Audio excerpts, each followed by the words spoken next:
right, our next question comes from Martin Powell. This one's right up there with the number one question. This one's been upvoted 24 times. And Martin's question is, any plans to review the new Pleasureway on tour?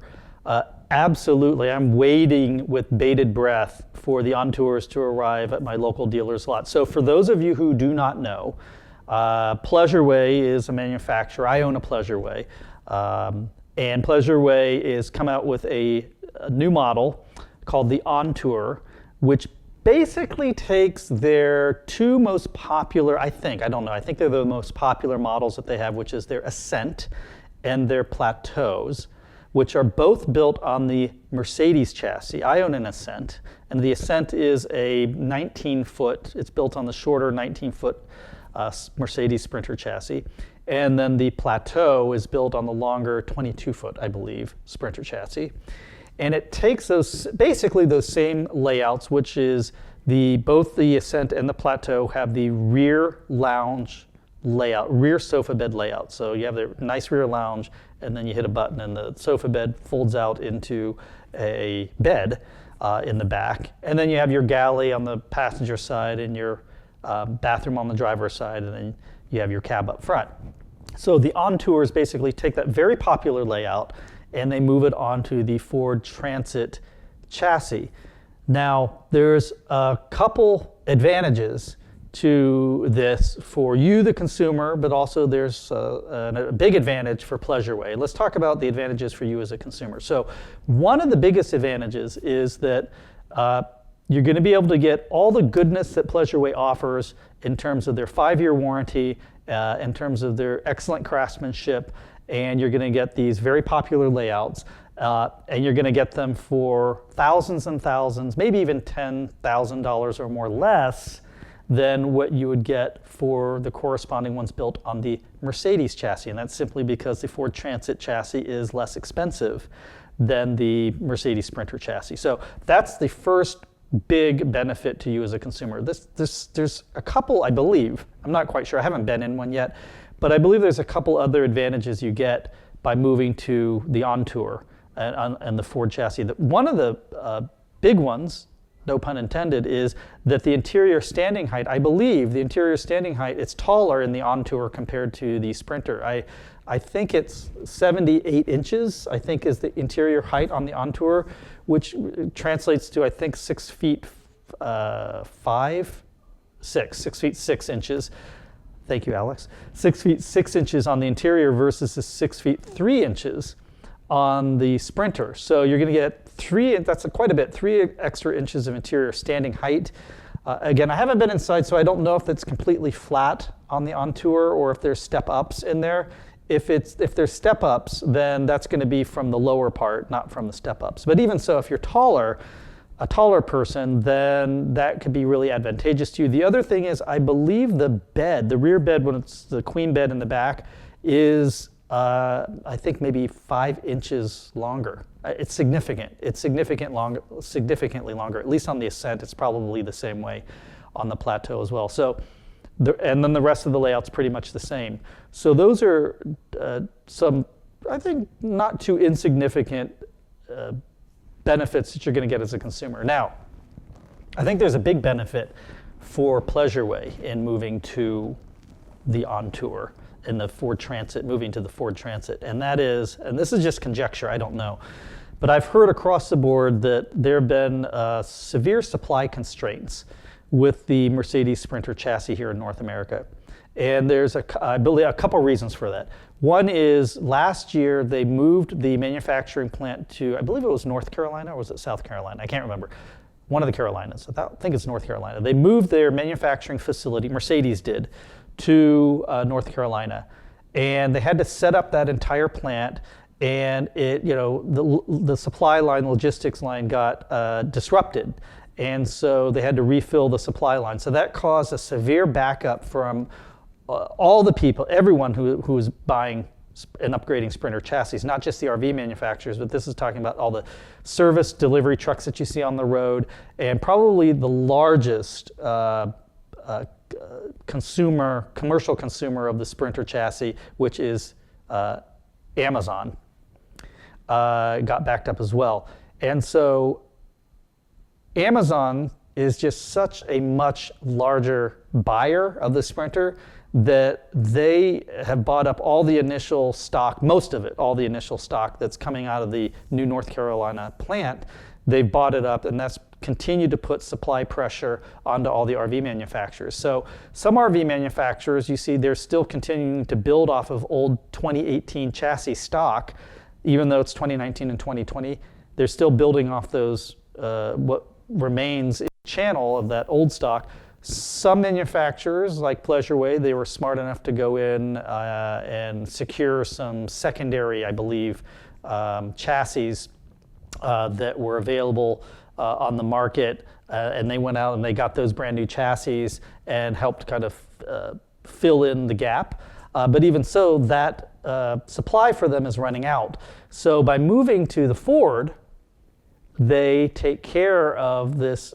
If you're Pleasureway and two of your top selling models, you're having supply constraints from Mercedes getting the chassis in, that's going to be a real concern for you. So I surmise that there's an incentive for Pleasureway to move to the Ford chassis just so they can continue making those two very popular models and getting them out to consumers, and they can do that on the Ford Transit chassis. That's what I believe is happening. So I don't think it means that they're going to stop making the Ascent or the Plateau, but I do believe that there's good marketing sense for them to take their two most popular products and put them on the Ford Transit chassis and call them the Entour. So that's what I believe is happening for Pleasureway. Now, I can't wait to get inside of these units. I did see a very early, Pleasureway had me up to Saskatoon, which is where their manufacturing plant is, earlier in the spring when they had a prototype and they were selling these through Canada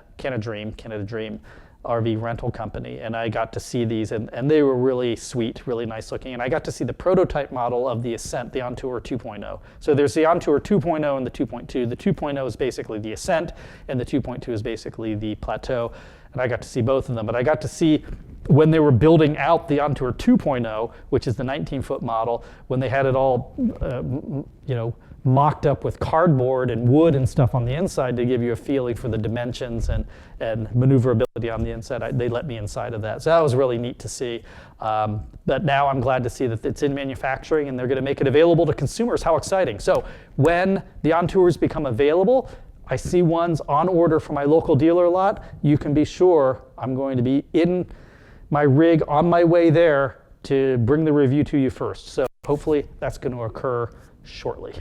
Our next question comes from Gary Collier, and this has been upvoted 17 times. And Gary asks, "Hi Neil, is there any news from any of the manufacturers on using the new 2020 Ford Transit AWD? AWD is the all-wheel drive."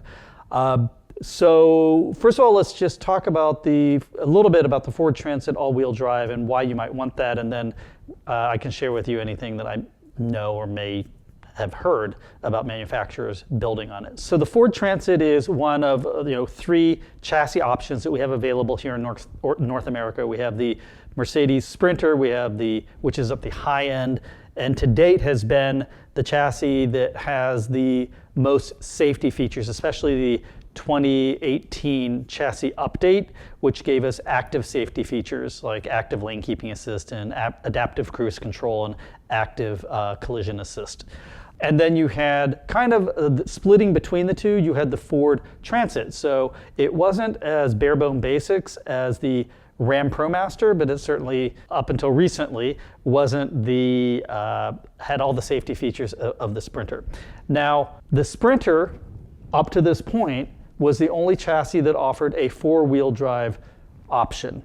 And so if you wanted to have four-wheel drive, you had to step up with an extra cost to the Mercedes, the Sprinter platform. Now that's changing now with the 2020 Ford Transit AWD. Now that's all-wheel drive, and it's not technically four-wheel drive, but nonetheless, it is all-wheel drive, and it's going to operate better in the snow and going to give you a lot more traction if you want to go off the road a little bit more. As far as I know, I don't have the exact specs in front of me. Again, I don't know exactly what those changes are, but there are a few differences in the engine specs.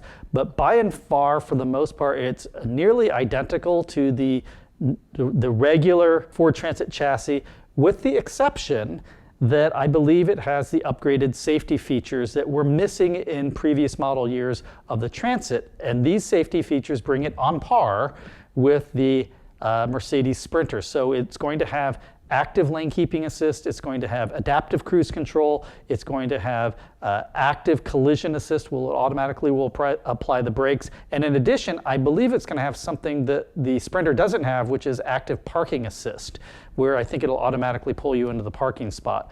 Don't quote me on that, but I believe that's the case. So finally, we're going to have an option other than the Sprinter that's going to give us these upgraded safety features. I point these out in all of my videos. I always do a slide on the safety features, and I believe it's really important. Some people don't agree with me, but I've had the safety features, and I believe it's really important. It's definitely helped me avoid collisions when I've been in my van, so I'm a big proponent of them, and I'm really happy to see that Ford is putting those safety features into the Transit. Now, I don't know, it's obviously going to be more expensive than the current model of the Transit that doesn't have the safety features, but I don't know what the delta difference is going to be compared to the Sprinter. We're going to have to wait and find out.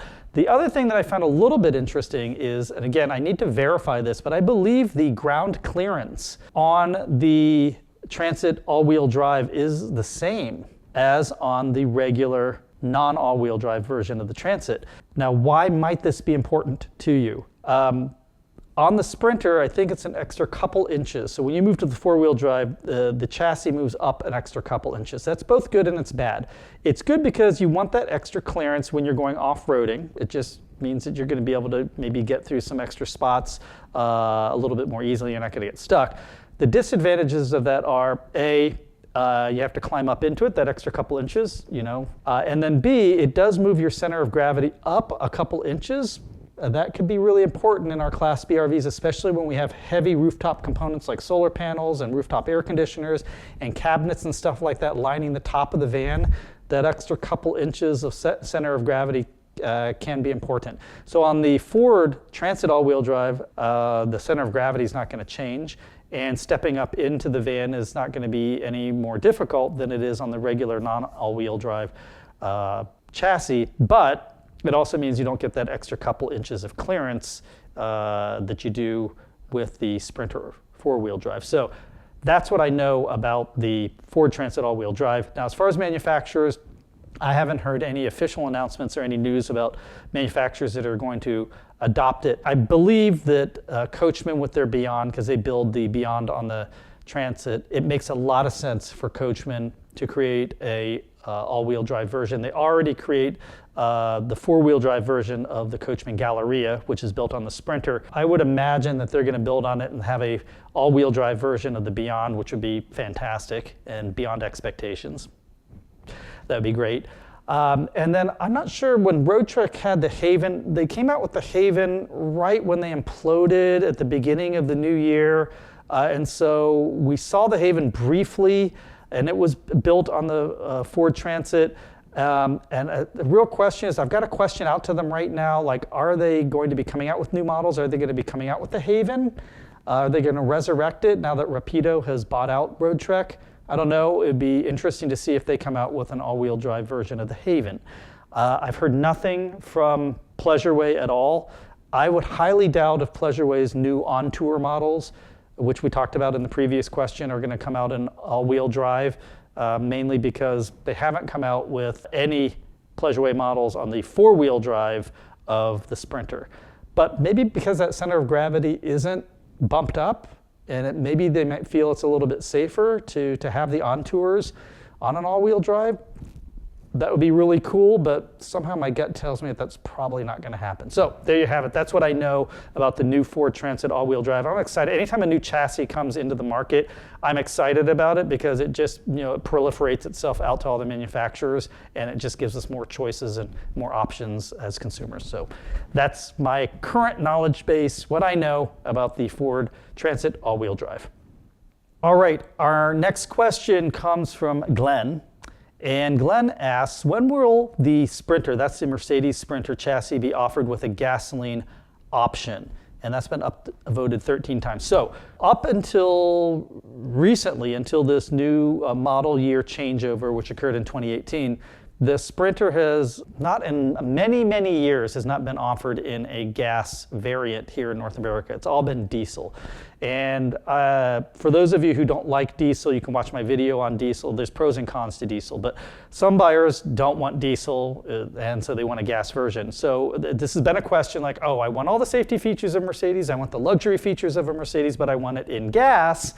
When will that happen? Well, the good news is that when Mercedes switched over to the new design, the new model year in 2018, they introduced all the new diesel models, which we have and everyone's trying to build on today.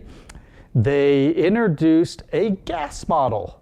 Believe it or not, it's available here in North America, and they introduced an all-electric model in Europe. Now, the electric model, we're probably not going to see here in North America. It just doesn't have enough range. It's designed for courier delivery inside city centers and things like that. It's like 100 or 125, maybe even less, maybe 75 miles of range or something like that. It's just not suitable for RVing. The gas model, I think there was a lot of hope that manufacturers would build on the gas model. I believe it is available here in North America. I don't believe any manufacturers are choosing to build on it, mainly because it's a 9-speed transmission, but I believe it's underpowered. It just doesn't have the capacity to carry the weight. I believe that's a challenge, and I believe that's why we're not seeing Sprinter, any models built on the gas version of the Sprinter. So if someone else knows the answer to that question or has anything else to share, please leave it in the comment section below. Okay, our next comment comes from Judith Hart, and Judith Hart says, please review more ProMasters and if possible Ford chassis vans. That's been upvoted 13 times. Well, yeah, I mean, I try to review a wide variety of different vans. I do review ProMasters. There's a lot more ProMasters coming on the market, mainly because the ProMasters are the least expensive chassis that you can get for Class B vans. So we're seeing a lot more variety of ProMasters coming out. The Ford Transit is a little bit newer, and we're starting to see manufacturers pick up on it, especially now that we've seen these supply constraints with Mercedes and the Sprinter. We're seeing manufacturers move some of their existing floor plans over to the Transit. So I think we're going to see more models come out on the Transit, and therefore you're going to get more reviews on the Transit. This is a good time for me to explain to you, how I do reviews, I rely on dealers, and I go to dealer lots to look at the vans. And I'm lucky enough that where I live, I have 2 or 3 large dealer lots that have a lot of inventory on their lots. And for the most part, most of them are very happy to have me on their lots. Although I have to share with you that recently, one of the largest here in Northern California, dealers that I've used consistently in the past, and they've always been very good, recently asked me not to review any more vans on their lot. And that's unfortunate. I understand why they asked me to do that. I believe I understand why. It's just, I think, they gave me one reason, but I don't think it's the reason. The reason they gave me is it's an insurance liability issue for me to be on. Something smells bad in the room. I don't think that's the reason.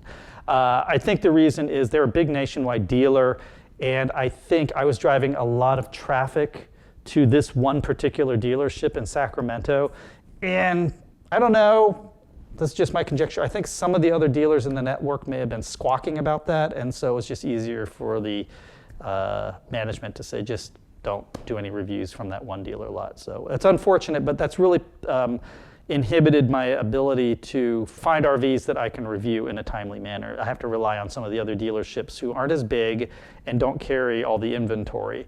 And so, anyways, I'm doing my best, and I'm going to continue to review the Class B vans and for you all, but it may mean that what we're going to see are more lifestyle videos like this on the channel, where I answer your questions and we do some other interesting things, as well as review those ProMasters and those Transit RVs that you want me to review. Our next question comes from Glenn, and it's been upvoted 12 times, which is surprising to me. And Glenn asks, anything new on the Panoramic 2020? Are they offering the vehicle yet in the US? I have not heard any updates yet from Panoramic. I've reached out to them to give me an update, My last understanding was that they were going to introduce in 2020, slowly, make available the Panoramic in the US, but I haven't heard any new updates. Now, I'll tell you what I do know. To roll out a product from Canada into the US is not a simple task. A couple things have to happen. The first thing is you have to secure American chassis. You can't use Canadian chassis here in the US. You have to buy from an American dealer or secure the chassis from and then get them up into Canada to your manufacturing facility, manufacture them, and then get them back down into the US for sale. So that takes some time to do, and that takes money to do. Last I had heard is they were starting that process. They were starting the process to kind of work that out. The CEO of Panoramic has lots of experience with this. He has a background in this, having worked at another commercial company making armored vehicles in Canada and then shipping them back to the US. So he knows how to do this. This is not news to him. He's not going into it not knowing what he's doing. So that's the first major hurdle that they have to get over. And the second hurdle they have to get over is once they have the products ready to sell to you all here, they've got to have a dealer network.